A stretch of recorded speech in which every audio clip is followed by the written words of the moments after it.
हरे कृष्णा। सो हम आज भगवद गीता की कक्षा में आए हैं, तो उससे चर्चा करने से पहले कुछ भी प्रणाम करेंगे, मंगलाचरण करेंगे आचार्य गण को, प्रभुपाद जी को, भगवद गीता को। ओम नमो भगवते वासुदेवाय। ओम नमो भगवते वासुदेवाय। ओम नमो भगवते वासुदेवाय।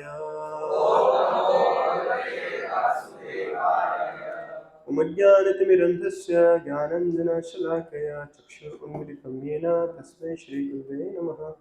नमो विष्णुपादाय कृष्णपृष्ठाय भूतले श्रीमते भक्तिवेदान्तस्वामिनिति नाम्ने। नमस्ते सारस्वती देवे गौरवाणी प्रचारिणे निर्विशेषशून्यवादी पाश्चात्यदेशतारिणे। वाञ्छाकल्पतरुभ्यश्च कृपा सिन्धुभ्य एव च पतितानां पावनेभ्यो वैष्णवेभ्यो नमो नमः। जय श्री कृष्ण चैतन्य प्रभु नित्यानंद श्री अद्वैत गदाधर श्रीवासदि गौर भक्तवृंद।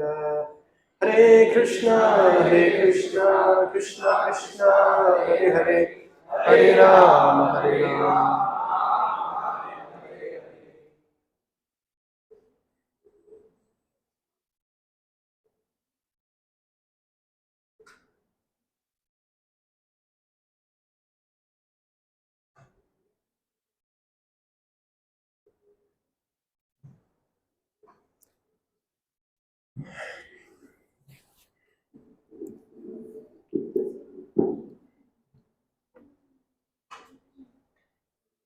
हरे कृष्णा। तो आप सबका स्वागत है। बहुत ही महत्वपूर्ण विषय है भगवत गीता, और अनेक ऐसे शास्त्रों से हम जो भी चर्चा करने वाले हैं। और भगवान क्या ऐसा उपदेश देते हैं हमको, अर्जुन को, ये हमको जानना बहुत ही महत्वपूर्ण है। भागवतम, भगवद गीता, चैतन्य चरितामृत और अनेक ऐसे शास्त्र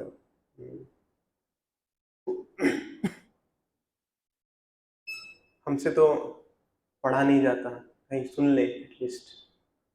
तो सुनना बहुत ही महत्वपूर्ण है ना। अपने कानों का सही उपयोग करना ये बहुत ही महत्वपूर्ण है। ये जो भगवान के बारे में विषय में, भगवान के विषय में हम जो पढ़ रहे हैं, सुन रहे हैं, और भगवान के विषय में जो हम जानने का प्रयास कर रहे हैं, या भगवान के भक्तों के विषय में हम जानने का प्रयास कर रहे हैं। जैसे हम भागवतम पढ़ेंगे, भगवान और भगवान के भक्तों के विषय में आपको जानने मिलेगा।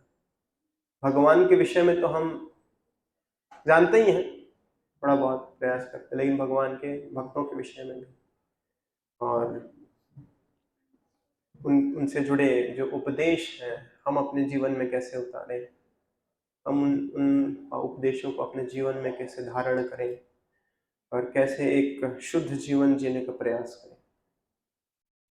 हमारा ये आंदोलन ही है लोगों को शुद्ध बनाने के लिए। अभी हम क्या है, अशुद्ध हैं। जैसे ही इस माया जगत में गिरे हम अशुद्ध हो गए। हम शुद्ध हैं, विशुद्ध हैं। विशुद्ध मतलब विदाउट एनी कंटामिनेशन। लेकिन जैसे ही हम इस संसार में गिरे, जैसे ही हमारे इस संसार में आगमन हुआ, वैसे ही हम क्या हो गए, दूषित हो गए हैं। बहुत ही बुरी तरह से दूषित हो गए। और इसका जो परिणाम है वो भी क्या होने वाला है, बहुत ही भयावह होने वाला है। तो प्रभुपाद की कृपा से, आचार्यों की कृपा से हमको भक्तों का संग मिला है। हमको ये हरे कृष्णा मंदिर जैसा एक मंदिर मिला है। वहाँ पर इतने अच्छे भक्त मिले हैं जो आपको शुद्ध करने का प्रयास कर रहे हैं, जो आपको भगवान की सेवा में लगाने का प्रयास कर रहे हैं, जो आपको माया से बचाने का प्रयास कर रहे हैं। और कहाँ लगाने का प्रयास कर रहे हैं, कृष्ण की सेवा में लगाने का प्रयास कर रहे हैं। लेकिन हमारा मन हमारे साथ नहीं है, हमारा मन हमारे साथ नहीं है, हमारा मन दूषित है, हमारा मन इधर उधर भागता है और हर उस जगह भागता है जहां पर नहीं जाना चाहिए उसको। यही है मन का सबसे बड़ा रोग, है ना, मन का रोग, है ना। लेकिन हमारा जो हृदय है ना, वो कृष्ण के लिए है। हमारा जो आत्मा है वो कृष्ण से आया है, हम कृष्ण से आए हैं, हम कृष्ण के अंश हैं, है ना। तो हम जैसे ही इस संसार में आए हैं वैसे ही क्या हो गया है, हमारा क्या हो गया है, नाश हो रहा है हमारा। हम बंधते चले जा रहे हैं, और एक गांठ और एक गांठ और एक गांठ और एक गांठ। हम अपने स्वार्थ को नहीं समझ पा रहे हैं। हमारा स्वार्थ क्या है, कौन बता सकता हमारा स्वार्थ? हाँ, लेकिन हमारा जो असली स्वार्थ है, नते विदु स्वार्थ गतिम ही विष्णु, जो विष्णु का स्वार्थ है और हमारा स्वार्थ है वो कुछ अलग नहीं है। भगवान की सेवा में लगना ही हमारा असली स्वार्थ है। और भगवान का क्या स्वार्थ है, आपको उनकी सेवा में लगाना, क्योंकि आप भगवान के अंश हो और इस संसार में गिरे हो तो अपना स्वार्थ क्या मान बैठे हो, इंद्र तृप्ति ही मेरा स्वार्थ है, इंद्रियों का भोग करना ही मेरा स्वार्थ है, ये आप मान बैठे हो, मान के चल रहे हो इस चीज को। लेकिन आपको पता नहीं कितना कष्ट भोगना पड़ रहा है आपको। ये चीज आप कब जाने, जब आप भगवत गीता पढ़े, जब भक्तों के संग में आए, जब आप भक्तों से चर्चा किए, जब आपको भक्तों ने बताया कि तुम इस संसार में भटक रहे हो, कष्ट में पीड़ा में हो, पीड़ित हो, बहुत बुरी तरीके से पीड़ित हो, तो आप अचानक से आंख खुला, क्या सच में ऐसा है?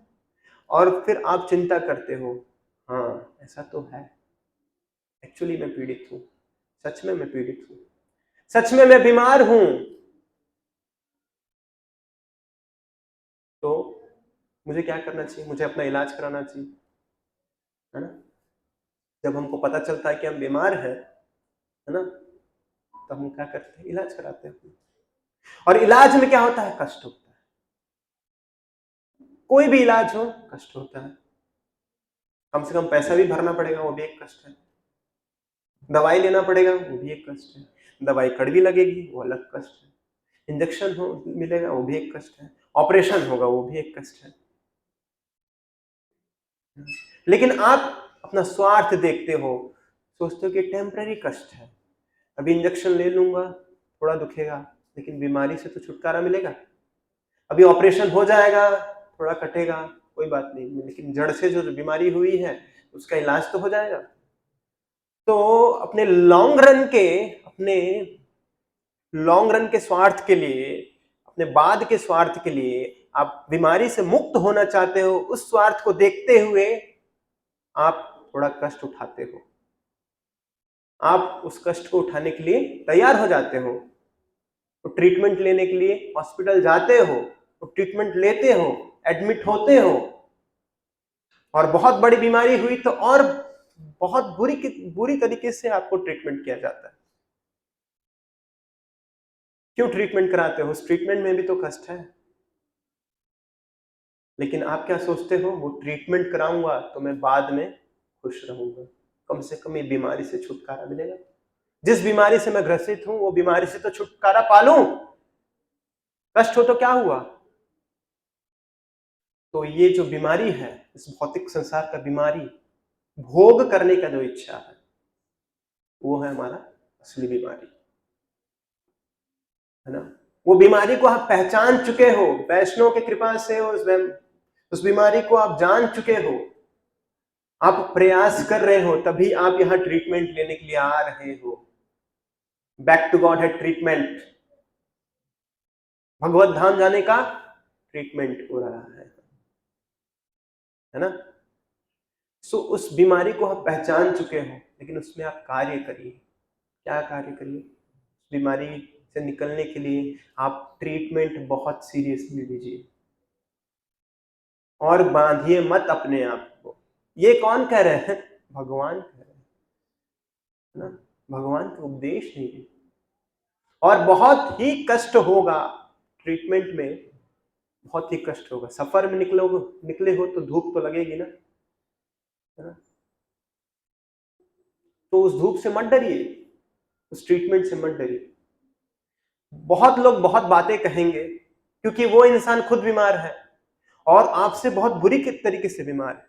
आप कई लोगों को देखते होंगे बहुत सरलता से भक्ति में आ जाते हैं, बहुत सरलता से जप करना चालू कर देते हैं, बहुत सब कुछ बहुत इजीली वो लोग एक्सेप्ट कर लेते हैं। क्यों? क्योंकि बीमार कम है। लेकिन जो उलझे हुए रहते हैं, जो सोच में पड़े रहते हैं, जो इंद्र भोग करना चाहते हैं, इंद्र तृप्ति करना चाहते हैं, हाँ, वो क्या करते हैं? वो सोचते रहते हैं, इधर जाऊं उधर जाऊं, इधर जाऊं उधर जाऊं। क्यों? क्योंकि मन बहुत ही ज्यादा दूषित है। तो ये मन का इलाज है ना, ये भक्तों के साथ हो सकता है। ये मन का इलाज और कोई हॉस्पिटल में नहीं होगा। ये मन का इलाज सिर्फ भक्तों के संग में ही हो सकता है। मन का इलाज कराने का कोई अस्पताल नहीं खुला है। मन का इलाज कराने के लिए प्रभुपाद ने हर जगह पर, हर एक शहर पर, हर एक जगह, हर एक देश में, हर एक गली में एक मंदिर खोल के रखा है। वहां मन का इलाज हो रहा है। वो हरे कृष्णा मंदिर है जहां पर मन का इलाज हो रहा है। और वहां कष्ट होता है। कितने लोग आते हैं, कितने लोग जाते हैं, कितने लोग माला करते हैं, कितने लोग नहीं करते हैं, कितने लोग चले जाते हैं फिर 10 साल बाद आते हैं, लेकिन आते हैं। क्योंकि आप भगवान के पास जाते हो अपने कष्ट बताने के लिए, उससे पहले भगवान को पता है कि तुम आए क्यों हो। हम भगवान को देखने नहीं जा रहे, हम पता नहीं भगवान को देखने जा रहे हैं या नहीं जा रहे हैं, भगवान को दर्शन करने जा रहे हैं या नहीं जा रहे हैं, लेकिन भगवान हमको जब देखते हैं ना, वो समझ जाते हैं कि हम किस चीजों से गुजर रहे हैं, और वहां पर हमारा कष्टों का निवारण होता है। समझ रहे हैं?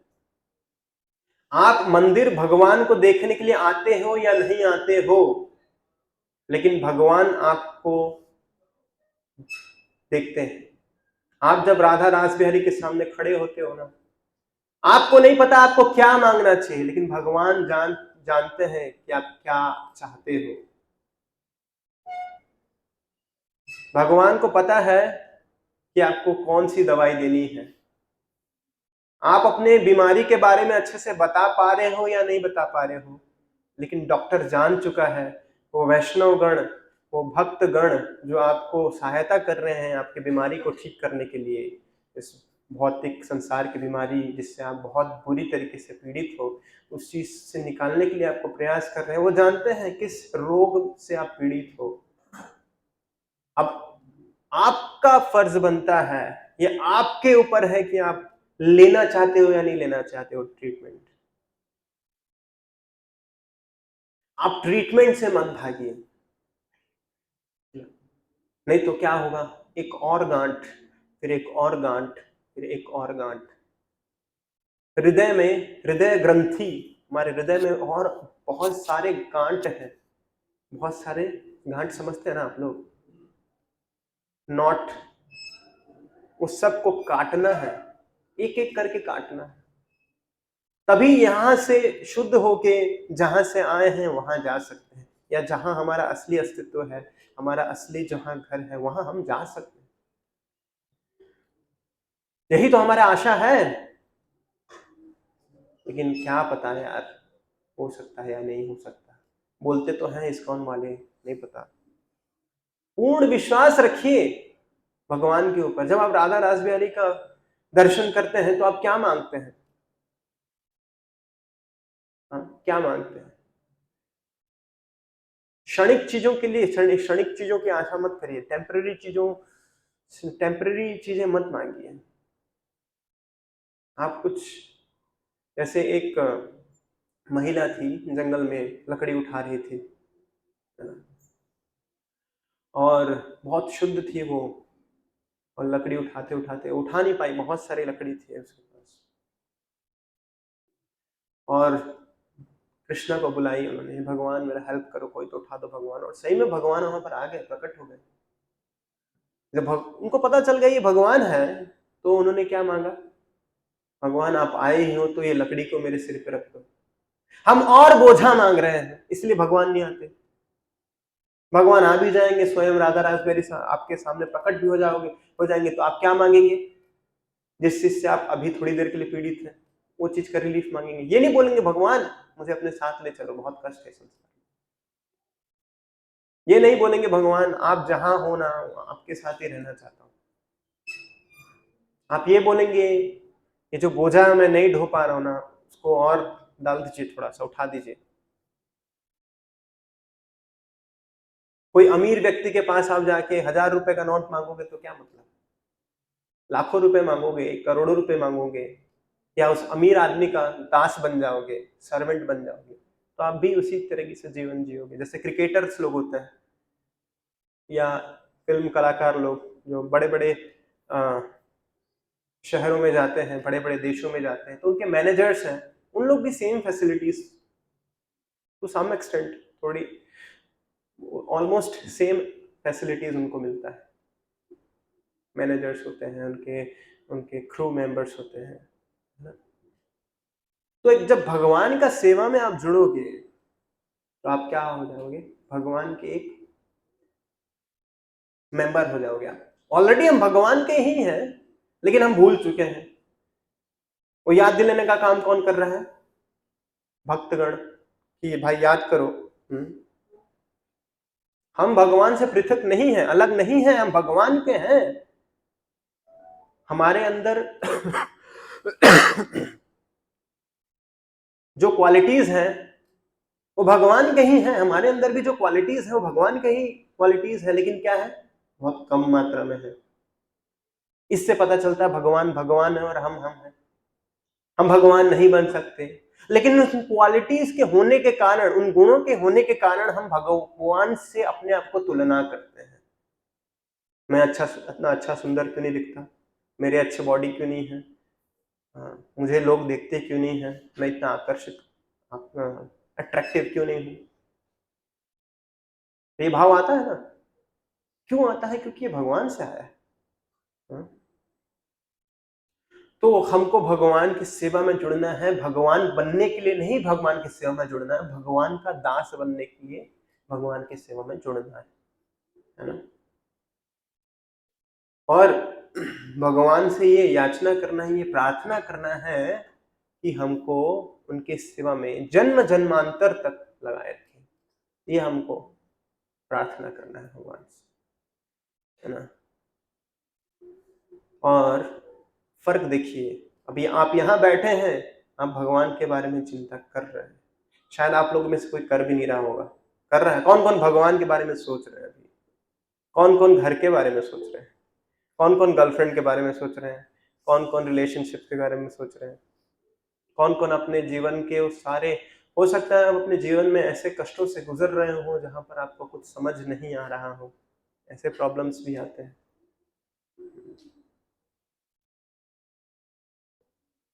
लेकिन विचलित मत होइए। आप विचलित होंगे, भगवान से अपना रिलेशन तोड़ने में लगे हुए हैं। आप खुद भगवान से अपना संबंध को तोड़ने में लगे हैं, आप खुद। और इसके पीछे और कोई रीजन नहीं है, आप खुद एक बहुत बड़े रीजन है। तो सोल्यूशन क्या है? सोल्यूशन यही है कि जब जब आप ये ट्रैक करिए, अपने आप को ट्रैक करना समझ रहे ना, अपने आप को जांचिए थोड़ा कि क्या मैं कृष्ण भावना भावित हूं? क्या मैं दिन भर में कृष्ण को याद कर रहा हूं? क्या मैं कृष्ण को अपने जो भी कष्ट है बता रहा हूं? आप अपने कष्टों को बताने के लिए कृष्ण के पास आए या ना आए, भगवान आपको देखते ही समझ जाएंगे कि ये बेचारा कष्ट में है। आप मंदिर में भगवान को देखने के लिए आए या ना आए, भगवान आपको देख लेते हैं, और देखते ही हैं तो आपका ट्रीटमेंट चालू कर देते हैं, देखते ही ट्रीटमेंट चालू कर देते हैं। हम जब पहली बार मंदिर आए थे, हम वैष्णव को देखते ही खुश हो जाते थे। लाल कपड़ा, शिखा, बाल नहीं है, तिलक लगाया है, कितना अलग जीवन है इनका, कितना सुंदर जीवन जी रहे हैं।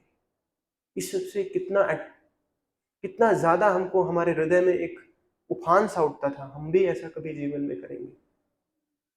क्या अंतर रह जाएगा, बाहर वाले तो कर रहे हैं ना भाई, कुछ अच्छा करो, निस्वार्थ भाव से भगवान का सेवा करो। पूरी दुनिया लगी है इंद्र तृप्ति में, लेकिन मैं अपने स्वार्थ को नहीं पहचान पा रहा हूं। मेरा स्वार्थ इंद्र तृप्ति नहीं है, मैं फंस जाऊंगा यहां पर।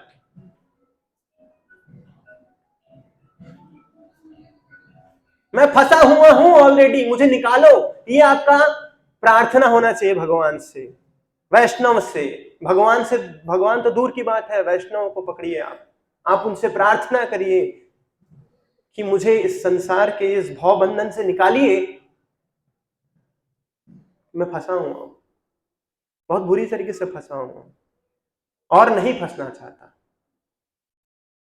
जो बुद्धिमान व्यक्ति है वो और नहीं फंसना चाहता, वो भगवत धाम जाने के लिए अग्रसर होता है, वो वैष्णव की सेवा करने के लिए अग्रसर होता है, वो भक्तों का संग लेने के लिए बहुत ज्यादा अग्रसर होता है। तब हमारे समय में हम भक्ति करते थे, हम जब शुरुआत में भक्ति करना सीख रहे थे तो हम बिना इस्कॉन मंदिर के सांस नहीं ले पाते थे। बिना हरे कृष्ण महामंत्र, हरि कथा, हरि नाम का धुन बिना सुने हमारा दिन नहीं जाता था। हम कॉलेज में भी होते थे, हम कहीं कोचिंग में भी होते थे, तो हमारा मन कहाँ रहता था, उस हरे कृष्ण महामंत्र के धुन में रहता था, उस भक्तों का जो संग का जो अनुभूति, जो एक्सपीरियंस था, उसके ऊपर रहता था। क्योंकि मेरे माँ बाप या हमारे माँ बाप, आपके माँ बाप भी आपको बैठा के भी नहीं समझाते होंगे जितना आपको वैष्णव जितना समय देते हैं। तो आप सबको ग्रेटफुल होना चाहिए, आप सबको कृतज्ञता, वो अंदर से वो भाव आना चाहिए कि मैं कितना ज्यादा फॉर्चुनेट हूं, कितना ज्यादा सौभाग्यशाली हूं मैं।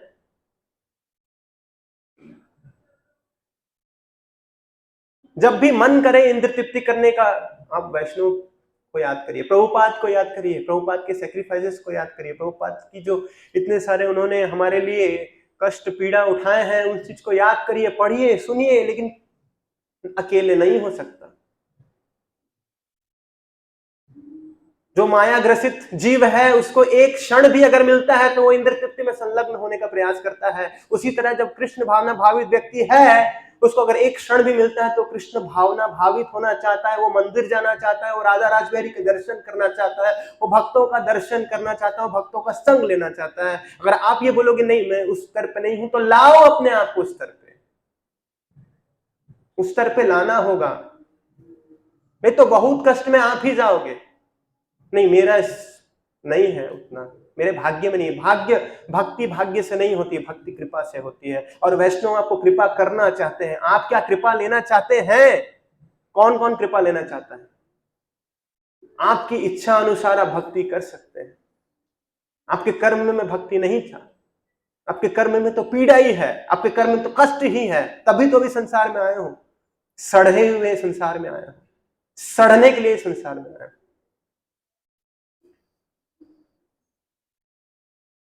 सड़ रहे हैं ना, हम सड़ रहे हैं। देखिए बाहर जाके, यहां से जब हरे कृष्ण मंदिर से बाहर निकल रहे, हर एक व्यक्ति सड़ रहा है, वो सड़ रहा है, गल रहा है। वो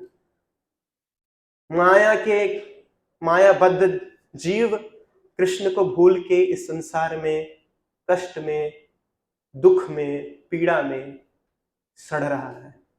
लेकिन वो प्रयास नहीं करता कि मैं क्यों सड़ रहा हूं, क्यों इतना कष्ट में हूं। जानने का प्रयास नहीं करता। क्यों नहीं जानने की कोशिश करता? क्यों? क्योंकि उसको कृपा नहीं है। लेकिन अगर आप यहां पर आए हो, आप वो भगवान ने स्पेशल कृपा, विशेष कृपा किया है, उस चीज को आप पहचानिए।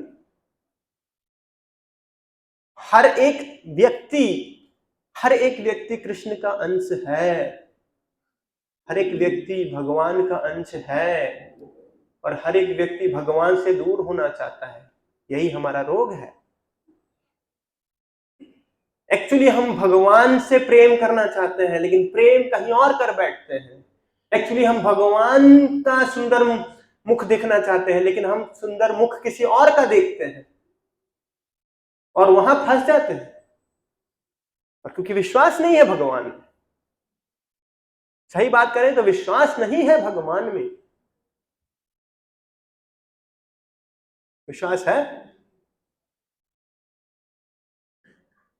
ऋषभदेव एक भगवान के अवतार हुए, अपने पुत्र को बताते हैं कि दिव्य तपस्या मत करो, दिव्य तपस्या करो।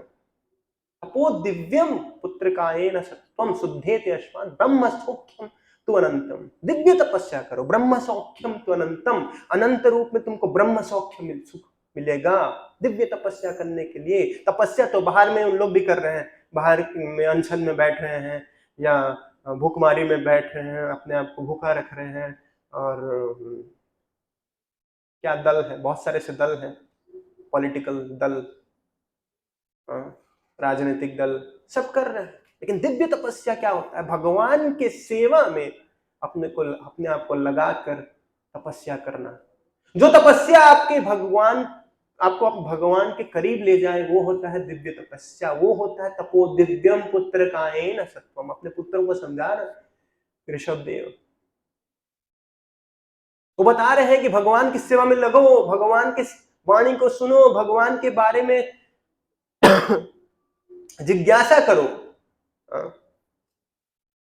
भगवान के जो कथाएं हैं वो कैसे हैं? वो अमृत है। भगवान का जो हरिनाम है वो अमृत है, उसको पियो, उसको पीने का प्रयास करो। और इसी प्रकार से आप शुद्ध होगे। जिस दिन आप ये मानोगे कि भगवान का जो वाणी है, भगवान के जो उपदेश है, भगवान के जो कथाएं हैं, भगवान के जो भक्तों की कथाएं हैं, प्रभुपाद की जो कथाएं हैं, हमारे जो आचार्यों की कथा है, ये सब अमृत है। हाँ, है ये अमृत। नहीं कि जो बाहर के जो चीजें चल रही हैं, न्यूज में क्या चल रहा है, पॉलिटिक्स में क्या चल रहा है, बाहर के एक्टर एक्ट्रेसेस के अफेयर्स में क्या चल रहे हैं, जिसमें हमारा रुचि हमेशा लगे रहता है।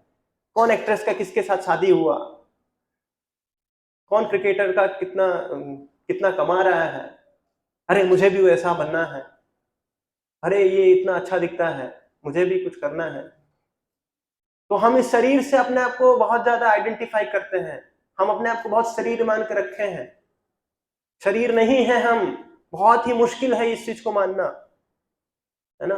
ये चीज को मानना कि मैं शरीर नहीं हूं, मैं आत्मा हूं, ये चीज को मानना बहुत मुश्किल है आज के संसार में। लेकिन अगर आप इस चीज को नहीं मानोगे तो आप ये जान चुके हो कि आप बहुत ही कष्ट में हो, आपके पास कोई रास्ता नहीं है। अब ये मानना ही पड़ेगा, क्योंकि भगवान कह रहे हैं ये चीज मानना पड़ेगा। अपने आपको शरीर मान के देखो, मान ही रहे हैं, ऑलरेडी देहात्म बुद्धि में है, हम अपने आपको शरीर ही मान रहे हैं ना, लेकिन हम भगवान के अंश है। ये आत्मा इस शरीर से अलग है, भिन्न है ये। और ये आत्मा का क्या स्वरूप है? भगवान का दास। आत्मा क्या है? भगवान का दास। ये आत्मा चाहता है भगवान का दास बनना, लेकिन हमारे जो मन है, जो आत्मा से अलग है, वो क्या करता है? हमें भ्रमित कर देता है ना? और फिर हम बहुत ऐसे चीजों से गुजरते हैं अपने जीवन में जिससे निकलने का कोई रास्ता नहीं होता। फिर उस समय थोड़ा बुद्धि काम करता है, कोई तो बताया था मुझे कि मन परेशान कर रहा है, सही था, चलता हूं उसके पास। फिर आप यहां आते हो, फिर अपने अपने दुखों को बताते हो कि प्रभु जी मैं इस चीजों से गुजर रहा हूं, मुझे हेल्प कीजिए। फिर आपका श्रद्धा बढ़ता है। तो इसी प्रकार कलयुग के जो प्राणी हैं उनको एक्सपीरियंसेस चाहिए, उनको सुनना नहीं है, उनको सुन के नहीं समझना है, उनको देख के भी नहीं समझना है, उनको प्रत्यक्ष प्रमाण चाहिए। शब्द प्रमाण, अनुमान प्रमाण और प्रत्यक्ष प्रमाण। प्रत्यक्ष प्रमाण मतलब सबसे थर्ड क्लास, शब्द प्रमाण मतलब कोई कह रहा है सबसे फर्स्ट क्लास, अनुमान प्रमाण मतलब आप देख रहे हो और आप देखोगे तो फिर मन करेगा। कैसे होता है, थोड़ा हम भी घूम के आते हैं, हम भी थोड़ा एक्सपीरियंस करके आते हैं। इसीलिए क्या है, बहुत कष्ट है, हम सुन के नहीं समझना चाहते, हम देख के भी नहीं समझना चाहते, उल्टा देखते हैं तो और प्रभावित हो जाते हैं। कोई बात नहीं, प्रत्यक्ष प्रमाण करके आ जाओ।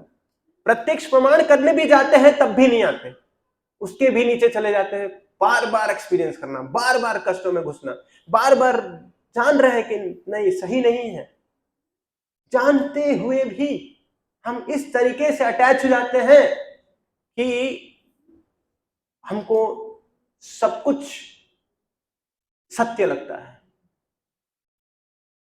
जानते हुए भी मैं कष्ट में क्यों घुस रहा हूं, कभी पूछा है?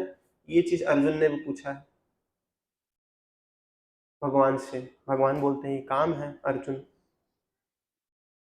फिर भी सवाल पूछ रहे हैं, सवाल जवाब बहुत लंबे समय तक चलता है उनका। तो इतना इजी नहीं है, लेकिन जो प्रयास कर रहा है उसके संग तो रहो, उसका साथ, उसके साथ तो रहो, क्योंकि वो प्रयास कर रहा है। वो प्रयास कर रहा है मतलब वो खुद भी निकलेगा और आपको भी निकालेगा। जब आप पढ़ाई करते हो, एक एग्जाम के लिए 3-4 बच्चे मिलकर पढ़ाई कर रहे हो, 3-4 लोग मिलकर पढ़ाई कर रहे हो, तो एक दूसरे का साथ देते हो या नहीं देते हो? क्योंकि 4-5 लोगों का स्वार्थ एक ही है। क्या है स्वार्थ आप लोग का? एग्जाम में पास होना, अच्छे नंबर लाना। तो 4-5 लोग मिलकर जब आप पढ़ाई करते हो एक एग्जाम के लिए, तो एक दूसरे के स्वार्थ को समझते हो कि मेरा क्या स्वार्थ है, इस एग्जाम को फाइट करके निकालना है, इसका भी वही स्वार्थ है, इसका भी वही स्वार्थ है, मेरा जो भी 5-6 लोग मिलकर पढ़ाई करते हो, तो उस समय के लिए आप एक दूसरे के स्वार्थ को समझ के आपका संबंध बहुत क्या हो जाता है, प्रगाढ़ हो जाता है। इसलिए वैष्णव आपको बताता है कि आपका स्वार्थ इस संसार में रहना नहीं है, इस संसार में इंद्रतृप्ति में संलग्न होना नहीं है। आपका स्वार्थ है भगवान की सेवा करना, आपका स्वार्थ है भगवान की कथाओं को सुनना, भगवान के हरिनाम को सुनना, ये आपका स्वार्थ है। जब इस चीज को आप समझ जाते हो तब आप जाके वैष्णव को प्रेम करना चालू करते हो, नहीं तो तब तक तो मिर्ची लगती है बातों में, है ना। तब आप समझते हो, तब आपका एक संगठन बनता है और फिर सब साथ में प्रयास करते हो। लेकिन यहां पर तो आपको विश्वास दिलाने में ही वैष्णव को बहुत ज्यादा कष्ट हो जाता है। आपको एग्जाम फाइट करना है, 4 लोग यहां पर बैठे हैं, सब चारों को एक ही एग्जाम फाइट करना है। चारों मिलके अच्छे से पढ़ाई करोगे ना, चारों मिलके एग्जाम फाइट करके निकालना है अपने आप को एग्जाम, है ना। तो ये एग्जाम है, ये भौतिक संसार एग्जाम है, एग्जाम को फाइट करना है। आपको नहीं पता आप एग्जाम दे रहे हो, बार बार फेल हो रहे हो, बार बार फेल हो रहे हो, बार बार आपको फ्रस्ट्रेशन हो रहा है, लेकिन आप प्रयास ही नहीं कर रहे हो, आप पढ़ाई ही नहीं कर रहे हो। आप पढ़ाई करोगे तो शायद पास हो जाओगे। भौतिक संसार की पढ़ाई की बात नहीं कर रहा हूं मैं, भौतिक संसार में आप कितना भी पढ़ लो, ये आपके कर्म में है तो ही वो पास हो पाओगे। लेकिन इस भक्ति और इस आध्यात्मिक संसार की बात अलग है, जहां पर कृपा काम करती है। वहां पर भगवान आपको विशेष कृपा करेंगे, जहां पर आप खुद से प्रयास करोगे तो। थोड़ा सा भी प्रयास, भगवान बोलते हैं स्वल्पम अपस्य धर्मस्य त्रायते महतो भयात, बहुत बड़ा भयात से आपको भगवान बचा देंगे। स्वल्पम अपस्य धर्मस्य, थोड़ा सा धर्म के लिए आप भगवान के लिए प्रयास करिए, थोड़ा सा तो प्रयास करिए। और थोड़ा क्या है बोलोगे, थोड़ा 2 माला कर लेता हूं, तो यहाँ चलो 2 ही माला से चालू करो, 2 से 10 करो, 10 से 16 करो। जो ये यथा मां प्रपद्यन्ते ताम सतैव भजामि, हम जितने अनुपात में तुम भक्ति करते हो उसी अनुपात में, उतने ही अनुपात में मैं तुमको कृपा दूंगा। भगवान भी बहुत बड़े बिजनेसमैन है, तुम जितना माला करोगे, जितना श्रद्धा मेरे पे रखोगे, जितना मेरे वाणियों को सुनोगे, मेरे वचनों को सुनोगे, भक्तों का संग करोगे, उतना तुमको कृपा मिलेगा, उतना एडवांस होगे। तो हम जो भक्त होता है वो क्या होता है, भक्ति के लिए, भक्ति में बढ़ने के लिए वो थोड़ा ज्यादा ही लालायित रहता है। जहां 16 माला होता है वहां 2 माला और कर लूंगा सोचता है। लेकिन जो भौतिक, ये भौतिक संसार की बीमारी से पीड़ित है, वो सोचता है कब ये माला खत्म होगा, कब ये माला खत्म होगा, कब मैं ये क्लास से उठ के निकलूंगा, कब मैं उधर जाके वो बड़ा पाव खाऊंगा, है ना। ये भौतिक, तो यहां पर पकड़ना है अपने आप को, ये तो बीमारी है। प्रभु जी ने तो बोला था ये बीमारी है ना। तो बीमारी से तो मुझे बचना है। नहीं, नहीं बचना है हमको। हम खुद से प्रयास नहीं कर रहे, हम डूब रहे हैं। माया हमको, हमारे बाल को पकड़ी है और पानी में डुबा रही है। छोड़ दो छोड़ दो छोड़ दो, अंदर में छटपटा रहे हो, फिर छोड़ती है, फिर थोड़ा सांस लेता हूँ और अच्छा लग रहा है, अब अच्छा लग रहा है, फिर डुबाती है, फिर छोड़ दो छोड़ दो छोड़ दो, फिर निकालती है, फिर अच्छा लगता है, अच्छा लग रहा है, अच्छा। यही करते करते करते करते आप अपने जीवन के अंतिम पड़ाव में आ जाते हो, इतने सारे आसक्तियों के साथ। और उन आसक्तियों को जब पीछे मुड़ के देखते हो तो अकेले खड़े रहते हो तुम, कोई नहीं रहता वहां पर। मेरा घर, मेरे माँ बाप, मेरी पत्नी, मेरी गर्लफ्रेंड, मेरे बच्चे, कोई नहीं है। सब तो थे, पीछे ही थे, पीछे ही खड़े थे, सब तो मेरे साथ आ रहे थे। हम सब कहां चले गए?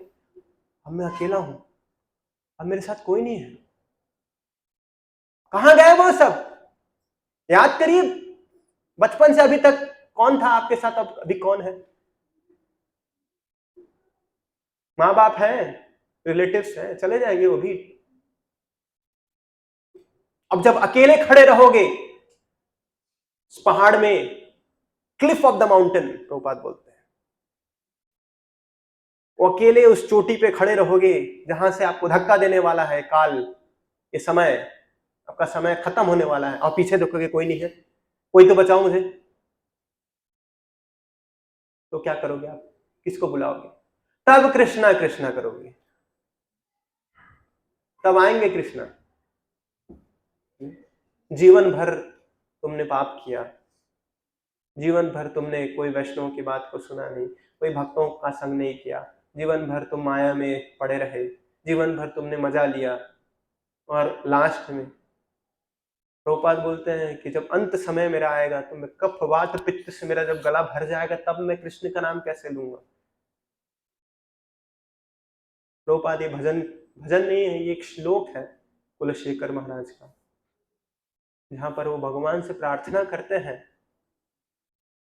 कि मैं कैसे आपका गुणगान करूंगा जब मेरा जो कंठ अविरुद्ध हो जाएगा, भर जाएगा कफवात पित्त से, तब मैं आपका नाम कैसे पुकारूंगा। आप पूछते हो, हाँ पुकार लेंगे, मन में बोल लेंगे कृष्णा कृष्ण, सब कुछ तो मन से ही कर लिया आप लोगों ने, है ना। मन से प्रयास करो, मन से अगर कुछ करना है ना तो मन को कृष्ण में लगाओ। 6वां अध्याय भगवत गीता का, वहां पर कृष्ण बताते हैं जहां जहां मन जाता है खींच के मुझे मेरे मेरे चरण में लेके आयो। मैं मानता हूं अर्जुन तुम्हारा मन भाग रहा है, लेकिन खींच के लाओ मेरे पास। उसी तरह मैं मानता हूं, मैं खुद, मैं भी और आप सब भी, हमारा मन भागता है, कृष्ण से ही भागता है। मन को दुश्मनी है भक्तों से, मन को दुश्मनी है क्योंकि इंद्र तृप्ति करवाना चाहता है मन, क्योंकि मन का भी कोई दोष नहीं है, मन तो आपका दोस्त बन सकता है, लेकिन जीवन भर आपने अनंत काल से, अनंत जन्म से आपने इंद्र तृप्ति करके आया, और मन का काम क्या है, वो रजिस्टर कर लेता है सब चीज को। ध्यायते हो विषय पुंसाम संगस्तेषु पजायते, वो तो भर लेता है, भरने के बाद वो वही याद दिलाता है कि तुमने पिछले जन्म में वही कर्म किया था, उस चीज को वापस करो, अभी करो, वापस करो। ये तो मन है ना, करो करो करो। नहीं, अब मैं शुद्ध होना चाहता हूं, नहीं शुद्ध हो सकते हो तुम, इतना आदत डलवा दिए मुझे, अब कैसे शुद्ध हो जाओगे तुम? नहीं, अब मैं शुद्ध होना, बुद्धि बोलता अब शुद्ध हो जाओ, बुद्धि और मन का हमेशा एक लड़ाई होता है। बुद्धि और मन का, मन और बुद्धि के साथ हमेशा, बुद्धि को कौन रेगुलेट करता है? हमारे परमात्मा, आत्मा, आत्मा फिर परमात्मा, सबसे ऊपर परमात्मा, फिर आत्मा, फिर बुद्धि, फिर मन, फिर इंद्रियां। इसलिए बुद्धि हमेशा, जैसे आप कुछ भी गलत काम करना चाहते हो तो आपका बुद्धि रोकता है आपको। मन बोलता है कर, बुद्धि बोलता है मत कर। समझ रहे हो? लेकिन बुद्धि के ऊपर कभी कभी मन हावी हो जाता है, क्योंकि मन बहुत ज्यादा ही सोचता है और बुद्धि दब जाता है। तो अनंत काल से जब आप गलत चीजों करके आए हो, अचानक से मुझे कैसे बोल सकते हो कि शुद्ध हो जाओ? तो उतना ही आपको प्रयास करना पड़ेगा। नहीं प्रयास करेंगे, छोड़ देंगे इस्कॉन, चले जाएंगे, भक्तों से दूर चले जाएंगे। कौन पता यार, किसको पता, भक्ति से दूर हो जाएंगे, भूल जाएंगे जो भगवद गीता वगैरह में। सबसे बड़ा कष्ट क्या पता है? हमको जब पता चल जाता है माया क्या है, तब हमारा स्ट्रगल होता है। नहीं माया में नहीं पढ़ूंगा, लेकिन पढ़े हुए हैं। ये हरे कृष्ण वाले, काश मैं यहाँ जाता ही नहीं कभी जीवन में। उन्होंने बता दिया यार माया में हो और तुम कष्ट में हो। अभी मेरा दिमाग खराब हो रहा है, ना मैं इधर कर पा रहा हूं ना उधर कर पा रहा हूं। तो क्यों फंसे हो? हरे कृष्ण वालों का शरण ले लो ना। नहीं लेना है, लेकिन पता चल गया अभी माया क्या है, अभी करूं क्या मैं? ठीक है, थोड़ा मार खा के आता हूं। काश मुझे पता ही नहीं होता। तुम देखो बाहर के लोग भाग रहे हैं, भागता मैं भी उनके जैसा गधे बिल्लियों, गधे शुअर बिल्ली की तरह भागता। मैं भी उनके साथ पड़े रहता, है ना? किसी बहुत ज्यादा माया में कोई पब में नाच रहा है, नाच रहा, पब में घुस जाओ भगवत गीता लेके, या हरे कृष्ण कीर्तन करते हैं और कोई लड़की के साथ नाच रहा, उसको बुला के आओ, तुम आत्मा हो, तो डर जाएगा। क्या बोल रहा है, क्या बात कर रहा है यार, come on man, get lost. तुम्हारा जो जीवन है वो इंद्र तृप्ति के लिए नहीं बना है, वो तुमको मार देगा वहां पर। क्यों? क्योंकि बहुत ज्यादा गुण में है वो, बहुत ज्यादा घुसा हुआ है उस चीज में, उस स्त्री संग में लगा है, नाच रहा है लड़की लेके, गर्लफ्रेंड लेके। चलो कोई सिंगल को ही पकड़ लिया, वो तो और मारेगा आपको। क्यों? क्योंकि उसके पास कोई नहीं है। एक तो मैं खोज रहा हूं, मुझे मिल नहीं रही है, दूसरा ये मुझे बोल रहा आत्मा है, तो नहीं समझा सकते। लेकिन आप लोग बहुत ही भाग्यवान हो, शायद आप भी इन चीजों से गुजरे हुए हो, आप कम से कम अपने मन की स्थिति को समझ रहे हो था, इसलिए यहाँ पर मन का ट्रीटमेंट कराने के लिए आए हो। प्रभुपाद ने हर एक जगह, हर एक, चैतन्य महाप्रभु बोले थे, हर एक जगह, हर एक संसार, इस विश्व में हर एक जगह पर मेरा नाम का प्रचार होगा। पृथ्वी जते अच्छे नगर आदि ग्राम, सर्वत्र प्रचार हो मेरा नाम। हर जगह पर हरि नाम का प्रचार होगा। और प्रभुपाद ने इस चीज को सच कर दिखाया। हर एक जगह पर, कहाँ बोलोगे आप, हर एक जगह पर छुप के, डर के, कैसे भी हमारे भक्त लोग कर रहे हैं। जहां पर नहीं भी हो सकता है प्रचार, वहां भी हो रहा है अंदर अंदर में। और भाग्यवान जन वहां पर जा रहे हैं, अपने आप को शुद्ध कर रहे हैं। सेलेक्टेड लोगों को कृष्ण बुलाते हैं, सेलेक्टेड लोगों को, चुनिंदा लोगों को बुलाते हैं कृष्ण, और उनको शुद्ध करते हैं। और आप समझिए, कृष्ण ने सब कुछ बता दिया। भगवत गीता में अर्जुन को लास्ट में बोले कृष्ण, यथ इच्छासि तथा कुरु। इसका मतलब भगवान सब कुछ नहीं करते, तुम्हारा इच्छा भी है वहां पर, ये भी है। नहीं तो अर्जुन को क्यों बोलते हैं सब भगवान करते हैं, भगवान ने बुलाया यहाँ पर, भगवान सर्व कारण कारण। अरे सर्व कारण कारण वाला केस अलग है, अल्टीमेटली वो सब करते हैं, लेकिन इच्छा में वो घुसते नहीं है भगवान, वहां पर इंटरफेयर नहीं करते। वहां पर सिर्फ आप और आपके जो इच्छाएं। इसीलिए भगवान ने अर्जुन को बोला, मैंने अब सब कुछ बता दिया अर्जुन, अब तुम देख लो भाई, अब तुम्हारी इच्छा। नहीं तो भगवान इतना समझाते ही क्यों अर्जुन को, खुद ही मार पीट के सबको बराबर कर देते, है ना। ये सब बताने की क्या ही जरूरत थी, कर्म योग, ध्यान योग, है ना, भक्ति योग, ये सब करने की जरूरत ही क्या थी। भगवान चाहते हैं कि आप भी कुछ करो। भगवान बोलते हैं तुम किए बिना तो रह नहीं सकते। 3.5 भगवत गीता 3.5, कर्म तो करना होगा, लेकिन किसके लिए कर्म करो? भक्ति में जुड़ने के लिए कर्म करो। हमारा जीवन का लक्ष्य है कि हम कृष्ण से प्रेम करें। हमारा जीवन का लक्ष्य है कृष्ण से प्रेम करने के लिए भक्तों से प्रेम करें। पहले हमारा आसक्ति भक्तों के लिए होना चाहिए, क्योंकि कृष्ण नहीं आ गए ऊपर से अल्टर से निकल कर, आधा राजबेरी आपको पकड़े नहीं, इधर आप आई बैठ माल कर। नहीं तो उनको आप वो पकड़ लेते ना, तो उनको भी आप अपना संग दे के, चलो भगवान आप क्या कर रहे हो, इधर हम चलते हैं, बहुत दिन से खड़े हो, ये घूम के आते हैं उधर थोड़ा सा Worli side, marine drive.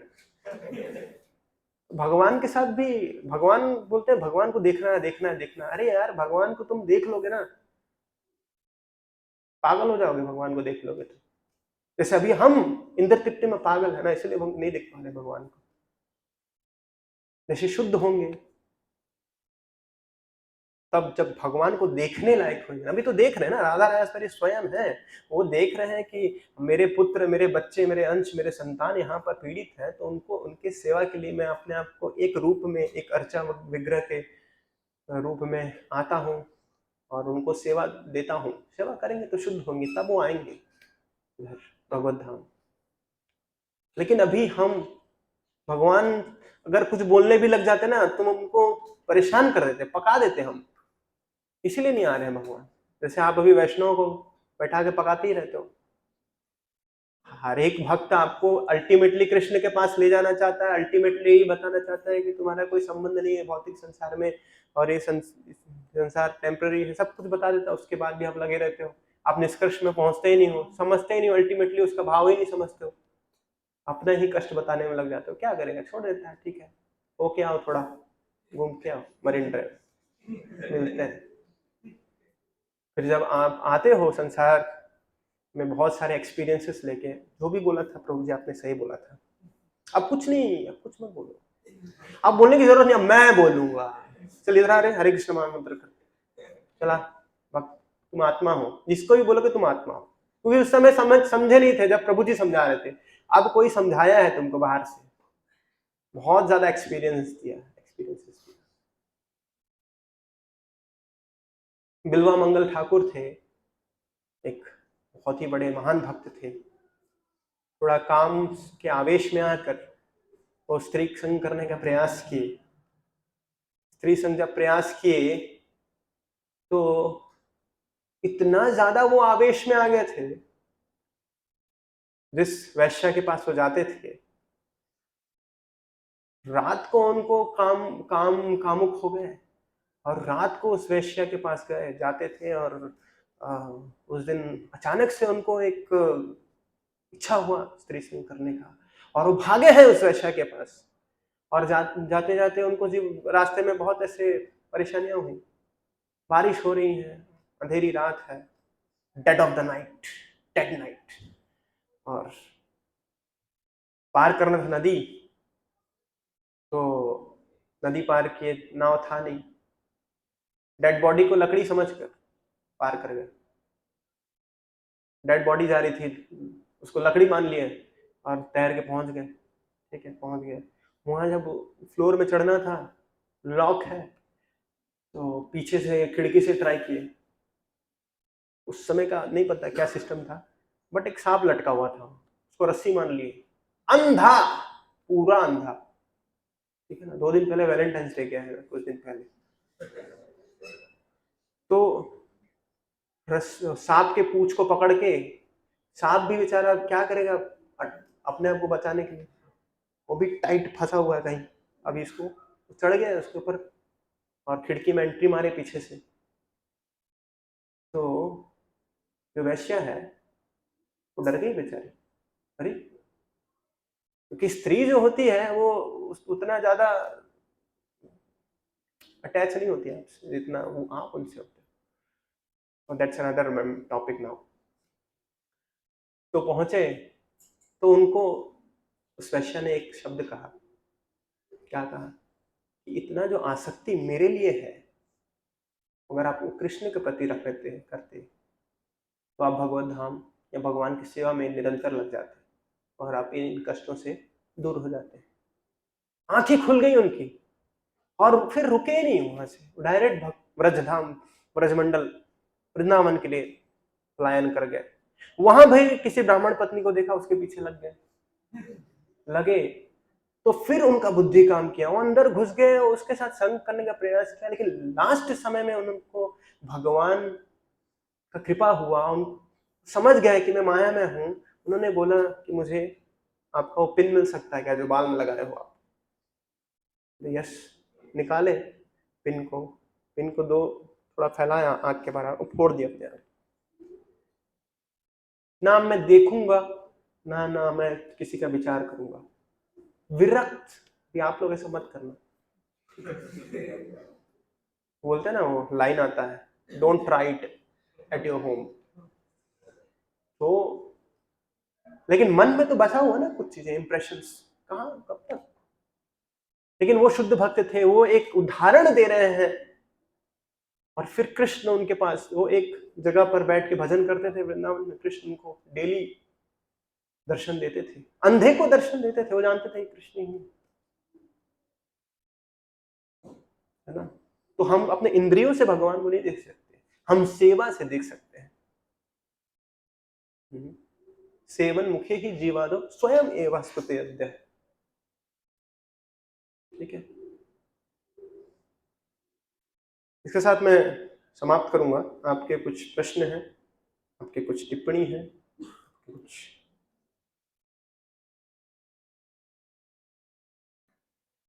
Doubts हैं, पूछ सकते हैं आप मुझसे। यस। हमारा जन्म से ही मन दूषित है। जन्म से ही नहीं, जन्म जन्मांतर, अंतर भी है। पहले का जन्म, उसका भी जन्म, उसके पहले का भी जन्म। ये सब सुन लेने के बाद सोचते हैं यार कुछ नहीं हो सकता मेरा, रहने देते हैं। ऐसा नहीं है, शुद्ध हो सकता है, शुद्ध हो सकता है। शुद्ध करने के लिए ही आप आए हो यहाँ पर। प्रभुपाद ने हर जगह पर एक मंदिर खोला है, एक हॉस्पिटल खोला है। ये मंदिर, ये हॉस्पिटल कोई अलग नहीं है। यहाँ मन का ट्रीटमेंट किया जाता है, ठीक है। और इसे मन का ट्रीटमेंट और कहीं नहीं हो सकता। सिर्फ प्रभुपाद इन मंदिरों में, हरे कृष्ण मंदिरों में, भगवत गीता जो प्रभुपाद ने दिया, भागवतम जो प्रभुपाद ने दिया, चैतन्य चरितामृत जो भगवत प्रभुपाद ने दिया, भक्तों का संघ जो प्रभुपाद ने दिया, उनके अलावा आप कोई भी साइकेट्रिस्ट के पास चले जाओ, कुछ नहीं होने वाला आपका। कोई भी कितने बड़े रिनाउंड डॉक्टर के पास चले जाओ, कुछ नहीं होने वाला। बोलिए कौन था? हमारे जो कर्म है, जो अच्छे बुरे हम लोग करते हैं, क्या वो हमारे कर्म हमारे आने से पहले सारे लिखे होते हैं या फिर हमारे आने के बाद? कर्म तो लिखे रहते हैं। कर्म मतलब पिछले जन्म में आपने जो कर्म किया उसके रिएक्शन अभी मिल रहे हैं आपको, और अभी जो कर्म कर रहे हैं उसके रिएक्शन आपको बाद में मिलेंगे। लेकिन कर्म को काटा जा सकता है भक्ति से। बोलिए। प्रभु, जैसे आपने कहा कि अपनी आंखें नहीं खोलनी है काम वासना में या बाकी, तो हम कंट्रोल कैसे करें? भक्तों का संग लेके, एसोसिएट। उन लोगों का, मैं बताया ना, 5 लोग पढ़ाई कर रहे हैं, सेम एग्जाम है, 10 बच्चे 5 बच्चे एक ही एग्जाम को फाइट कर रहे हैं, तो एक दूसरे का हेल्प करते हैं ना। भाई आप भी जिस चीज से गुजर रहे हो, मैं भी उस चीज से गुजर रहा हूँ, तो दोनों एक दूसरे उस चीज को निकलने के लिए दोनों पढ़ाई करेंगे ना, दोनों एक दूसरे का हेल्प करेंगे ना, तो बच जाएंगे। संगठन में वो शक्ति है। लेकिन कैसा संगठन? इंद्र तृप्ति करने वालों का भी संगठन बना हुआ है। इंद्र सारे गलत चीजों करने के लिए सारे बड़े बड़े संगठन बने हैं। जैसे हमारे पुराने जो संगठन है उसको हमें छोड़ना होता है, उस वक्त हमारा मन मान नहीं रहा है उस संगठन को छोड़ के इस संगठन से जुड़ने, तो उस वक्त क्या मन नहीं मान रहा है पुराने संस्कारों को छोड़ने के लिए, तो मन को मनवाने के लिए आपको हरे कृष्ण महामंत्र जप करना है, भगवत गीता पढ़ना है, प्रयास करना है। आप अंतर देखिए, पिछले संगठन में जो आप जिस संघ में हो वहां पर आपको अच्छा लग रहा है तो आप रहिए, हम तो नहीं बोल रहे मत रहिए, रह के देखिए। अभी तो माया पता चल गया ना मन का केस, अभी आ जाओगे, टेंशन नहीं, वो रह के देखो उधर। जैसे कि वो कर्म के बारे में पता है कि बाद में लगता है तो पुराने कर्म खत्म होने के बाद लगते हैं कि ऐसे जैसे अभी आपने किसी को थप्पड़ मार दिया, अभी इसका कोई टाइम लिमिट नहीं कि कब, इसका कोई ड्यूरेशन बताया नहीं गया कि आपको अगले जन्म में इसका मिलेगा या इसी जन्म में मिलेगा, लेकिन हमारे पास बहुत स्टॉक में कर्म भरे हैं, तो कटते रहते हैं अपना। कोई गिर गया, कोई ठुक गया, किसी को पीट दिया किसी ने, है ना, कैसे एक्सीडेंट हो गया, बहुत भरे हैं ऐसे, लेकिन उसको काटने के लिए हरे कृष्ण महामंत्र तो बहुत कुछ कट जाता है। जैसे प्रभुपाद ने बोला हाथ इधर से कटना था, उंगली कट गई ना भाई, तो हाथ से अच्छा वो उंगली, ये उंगली कटना था, इधर सुई चुभ गया या नाखून उखड़ गया, चलेगा, उंगली कटने से तो अच्छा ही था। हरे कृष्णा। प्रभु जी अगर किसी ने मन से अगर अपराध किया तो उसको कैसे मन का अपराध देखिए, मन से कोई अगर अपराध करते हैं तो वो उतना ज्यादा मायने नहीं रखता है, लेकिन आप मन से अपराध करते ही जा रहे हैं, करते ही जा रहे हैं, करते ही जा रहे हैं, तो एक दिन आप एक्चुअली अपराध कर बैठेंगे, अपने फिजिकली भी अपराध कर ही देंगे। जैसे कि आप मतलब कोई अगर वैष्णव किसी को बता रहे कोई दूसरा उस वैष्णव को निंदा करे अपने मन से, तो क्या वो क्षमा के अधिकार है?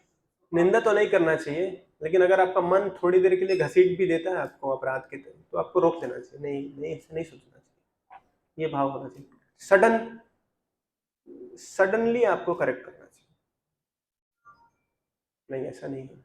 उसने, वो वैष्णव है, वो भक्ति प्रयास कर रहा, हो सकता है कि उसका मत और मेरा मत में भेद है, लेकिन कोई बात नहीं, इग्नोर इट, फॉरगेट इट। पाप लगेगा उसको? नहीं, अगर आप अपने को करेक्ट कर लेते हो तो कुछ नहीं है, लेकिन आप सोचते रहोगे तो आप किसी दिन उस वैष्णव को भी मार पीट दोगे, ऐसा भी हो सकता है।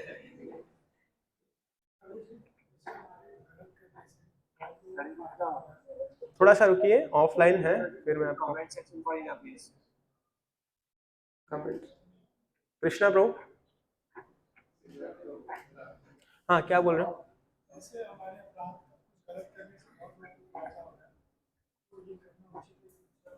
बहुत लोगों को फायदा होता है, गलत करके आप किसको फायदा कर दोगे, तो गलत लोगों को ही फायदा करोगे।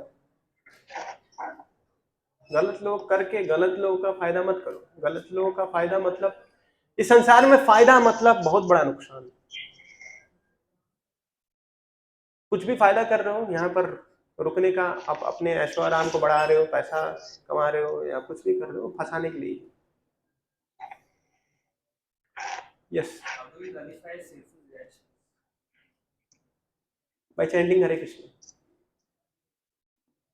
by reading, by association, by proper association. There are levels of devotees also in ISKCON. There are many different levels of devotees. You have to understand what level of devotee I should choose as my counselor, as my well-wisher.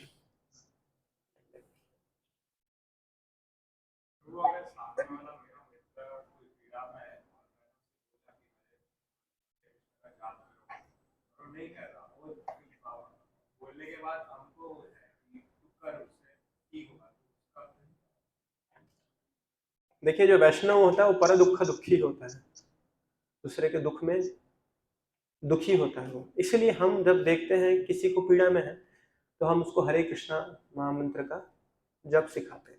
Suppose एक भिखारी आया आपके पास और उसका immediate need क्या है, कुछ पैसा दे दो, है ना। अब उसको बैठा के बोलोगे तो तुम हरे कृष्ण महामंत्र जप करो, तो 4 गाली बकेगा। तो आप उसके परिस्थिति को समझो, किस परिस्थिति में है। आप सडनली उसको वैराग्य धारण मत में बोलो, तुरंत माला पकड़ाओ मत, लेकिन अगर वो श्रद्धावान है ना अगर वो माला करने लायक है तो सबसे पहले उसको धीरे से, क्या बोलते हैं, मंदिर लाओ, धीरे से एंगेज करो, है ना। जैसे यूथ, आज के डेट में यूथ प्रीचिंग, यूथ जो यंगस्टर को प्रचार करना बहुत मुश्किल होता है, तो हम कहीं प्रचार करते हैं तो हमारे समय में हम कोई लड़के को पकड़ लेते थे, चलो भाई चावल का गोनी पकड़ो, आओ सेंटर आओ, दाल की 5 किलो दाल मंगा लेना, कोई बाहर वाले लड़के को बुला लेते थे ऐसे, तो 5 किलो दाल लेके आओ हमारे सेंटर में पहुंचा देना, थोड़ा सा दोस्ती किया और धीरे धीरे धीरे धीरे देखा, उसको एंगेज कर दिया, उसको पता ही नहीं चला था, वो सेंटर में आके भक्ति करना चालू कर दिया। लेकिन कई लोग होते हैं कि मानते ही नहीं, क्या कर सकते, तो उनका लेवल बहुत गिरा हुआ, तो आपको पहले लेवल चेक करना पड़ेगा, पहले उसको परखिए। आप हर किसी को आप हरे कृष्ण महामंत्र जप करने बोलोगे तो नहीं पता। वही बोला ना, पब में नाच रहा है लड़की के साथ, अचानक से बोला के बोले माला करो, है ना। वो पहले ही जैसे पब में कोई बहुत रजोगुण में है, मान के चलो बहुत ज्यादा मोड ऑफ पैशन में है, वो डिवोटीज को देख के ही मायूस हो जाता है, कहाँ से आ गए ये यार ये लोग। ऐसे होता था, कुछ लड़कियां ऐसे इधर पार्क में बैठे रहते थे, एकदम कोजी हो रहे हैं, इधर से हम भगवद गीता दोनों के बीच के मुंह। ऐसा नहीं करना है, वो बेचारे लोग करने दो, उनका स्थिति को देखो। अगर हरे कृष्ण महामंत्र जप करने लायक है और वो अच्छा लड़का है तो आप बोल सकते हो उसको करने के लिए, है ना। श्रद्धावान लोगों के ऊपर हमको ज्यादा मेहनत करना नहीं पड़ता है। मोस्ट ऑफ द टाइम ऐसा होता है कि किसी को भक्ति में लाने के लिए हमारी पसीने छूट जाते हैं, वो आता ही नहीं कि, लेकिन हम जिसको ध्यान नहीं दे रहते हैं तो सबसे पहले आ जाता है, अरे इसको तो मैं सोचा भी नहीं था ये भक्ति में आएगा। मोस्टली कोई ऑलरेडी इतना सोशल मीडिया में किसी कोई अमोघ लीला प्रभु को सुन रहा है, कोई गौर गोपाल प्रभु को सुन रहा है, 5-6 मालाएं करना चालू कर दिया, आके बोलते हैं ऐड हो जाऊं क्या, और हम एक के पीछे लगे रहते हैं, अरे माला कर, भक्ति करना है तेरे, और वो बेचारा, समझ रहे हो ना, ठीक है। और किसी को कुछ just like you are having now, you are having right now devotee association, but as much as possible, as many days, like as frequently as you can come to temple, थोड़ा सा मौका मिलेगा आप मंदिर आ जाओ, थोड़ा सा मौका मिलेगा आप भक्तों का संग कर लो, थोड़ा सा मौका मिलेगा कुछ सीख लो, करताल बजाना सीख लो, श्लोक पढ़ना सीख लो, है ना, है ना। नहीं, थोड़ा सा जो बाहर में लोग हैं, थोड़ा सा मौका मिलता है, थोड़ा सा रील देख लेते हैं, थोड़ा सा टाइम मिला है, थोड़ा सा रील देख लेते हैं, ठीक है। मैं एक बार में नहीं बोलूंगा आपको कट कर दो उस चीज को, लेकिन आप अंतर देखो, कितना समय आप इसको दे रहे हैं, कितना समय, कितना अंतर इसमें, कितना समय कुछ अच्छा सीखने में लगा रहे हो। मृदंग सीखो, करताल सीखो, गाना सीखो, हमारे वैष्णव भजन से उसको सीखो, गुरु पूजा सीखो, संध्या आरती गाना सीखो, गोविंदम आदि पुरुषम। कौन 7 बजे आता है यहाँ पर दर्शन करने? कभी कभी 7 बजे आया हो? उस समय जो भजन चलता है कुछ लोग को समझ में नहीं आता है, कभी कोई पूछता भी नहीं। एक एग्जाम्पल दिया जस्ट, कभी सीखने का, सीखने के लिए बहुत कुछ है, हमारे मन को एंगेज करने के लिए बहुत कुछ है, हम लोग नहीं प्रयास कर रहे, ठीक है। कई लोग आते हैं नाचते रहते हैं संध्या आरती में, पता ही नहीं क्या गा रहे हैं क्या नाच रहे हैं, बस मजा आ रहा है। अच्छा है, अच्छा, लेकिन क्या गा रहे हैं वो तो पूछो, क्या गा रहे हैं भाई, कौन लिखा है, क्या चल रहा है, ये इसे कैसे गाते हैं, मैं कैसे गाऊं, या मैं कैसे इस करताल को बजाऊं, मैं इस मृदंग को कैसे बजाऊं, मैं माइक में कैसे गाऊं। जैसे मैं फर्स्ट टाइम माइक में गाया था बहुत साल पहले, तो संध्या आरती गाया था कि बजाओ हरि बोल, पीछे से कोई बोला कौन है कौन है, मैं डर गया था। तो ये सब फियर को मार देता है कृष्ण भावना। मैं 5 लड़कों के सामने बोल नहीं पाता था, अब तो आजकल 50 लोग बैठे हुए यहाँ पर, कम से कम बोल ले रहा हूँ। तो बहुत सारी चीजों में हमको सुनना, पढ़ना, लिखना, ऐसे हम सीख जाते हैं, ऐसे हम सीख जाते हैं। इस्कॉन में रह के बहुत सारे क्वालिटी डेवलप हो जाते हैं, भक्तों के साथ रह के बहुत सारे क्वालिटीज को हम सीख जाते हैं। बाहर जो एकेडमिक बहुत सारे ऐसे कोचिंग्स में आप जाके सीखते हो पैसा देके, यहाँ पर तो आपको ऐसे सीख जाओगे आप, ठीक है। अभी कोई प्रश्न है लास्ट? नहीं है? अगर है तो फिर पर्सनली हम डील करें। हरे कृष्ण। हरे कृष्ण। हाँ प्रभु, हरे कृष्णा।